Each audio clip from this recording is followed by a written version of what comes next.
Welcome back to the session 3, of which we are going to basically consider or talk about the International Labour Standard.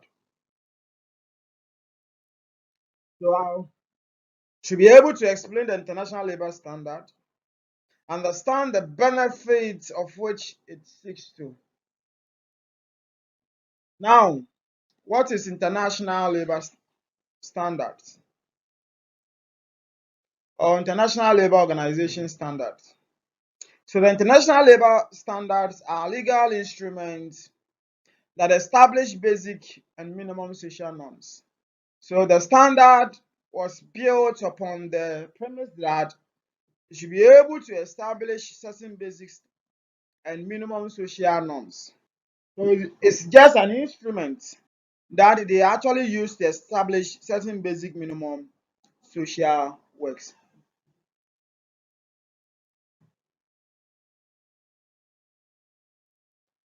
The International Labour Standard are legal instruments drawn up by the ILO tripartite constituent, setting out basic principles and rights at work. However, the aim of the standard is to ensure that the growth of the global economy benefits all workers equally. And if you were following the last lecture, you realize that we talked about issue about equal or gender equality. So the standard of which we are saying that is an instrument was stipulated or was actually built to ensure that all workers are treated equally in terms of freedom, security, and dignity. We don't say or we don't marginalize women in terms of organization wise, or we don't say because they are ladies, we can actually maltreat them or we actually prevent them from certain rights or benefits that they are entitled to, and the vice versa. You don't actually favor women and say because the rest are men, they should suffer. No, they are all human beings.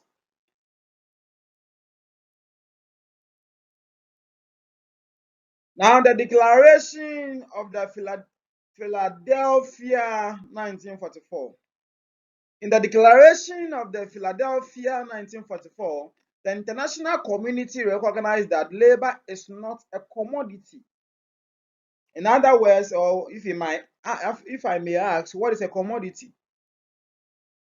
Somebody will say commodity is a good. Somebody may say commodity is an idea. Commodity is a product. Commodity to somebody may be a service. However, the international community or the Declaration of the Philadelphia seeks to let us understand that labor is not a commodity. Labor is not something that we sell or we go to the market and buy. Even though there is an entire market or there is a specific market for labor, labor is not a commodity. Labor do not have the characteristics of a commodity.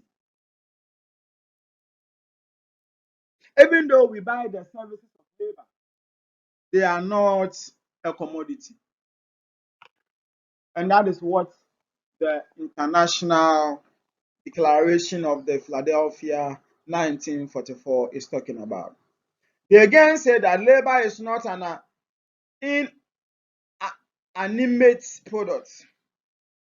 Labor is not an inanimate product, like an apple or a television set that can be negotiated for the highest profit or the lowest price. Work is part of everyone's daily life and is crucial to the person's dignity, well-being, and development as human beings.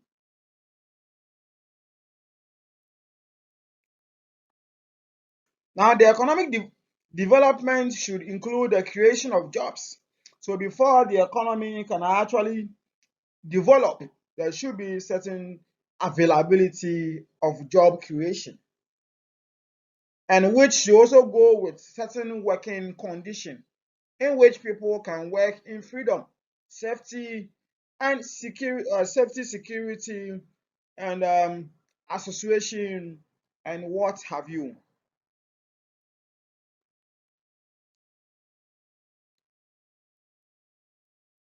These are certain conventions binding on every member regardless of ratification, and a further of the 71 convention that are up to date and in force. And the convention actually is subject to the following. We have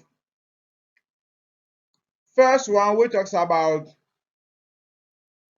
numerous group individual rights at work, mainly on safety, wage standards, working time, social security, and the right to not force to work, or the right for work during childhood, or not forcing people to work during childhood. And secondly, as we have the thirdly, there are a series of rights to equal treatment that are referential to the terms and conditions of people in comparable situations. And the rest are as follows. And it also follows suit. But here, we are saying that with the adoption of the Declaration of the Fundamental Principle and Right at Work, the ILO governing body identify 8 fundamental conventions. So these are the basic or the fundamental conventions that are supposed to be present. One, Forced Labor Convention, 1930, number 29. The Freedom of Association and Protection of the Right to Organize Convention. Right to Organize and Collective Bargaining Convention, which was also done in 1949. Equal Remuneration Convention in 1957. Abolition of Forced Labor Convention in 1951. So they follow suit as.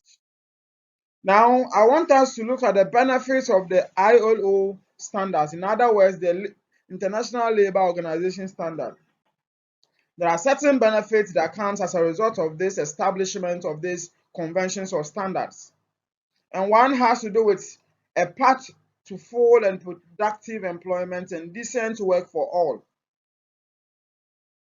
And that is our goal for 2030, that there will be a full and productive employment. Anyway, we don't know whether it will come to pass or what, because based on what we are hearing and all that, even the advice from the IMF, that the government should not provide any, or should not create any employment, or should not give room for people to come and work in the public institutions. How then do we achieve some of these goals? So we are here to confirm or reaffirm that. Anyway, now, but then this one is for the international. This is the objectives, or the what do you call it, the benefits for the international level. I was basically making an emphasis with regards to our Ghanaian setting. In our current, as one professor will say, in our bandigized economy. So our economy has been bandigized. In other words, has been lobotomized. We are in a financial lobotomization state. A level playing field, a means of improving economic performance. So if you look at the standard that we have discussed, and apparently and obviously or whatsoever, you realize that all these things will be able to, they can be able to achieve that. A safety net in times of economic crisis, a strategy for reducing poverty, a sum of international experience and knowledge.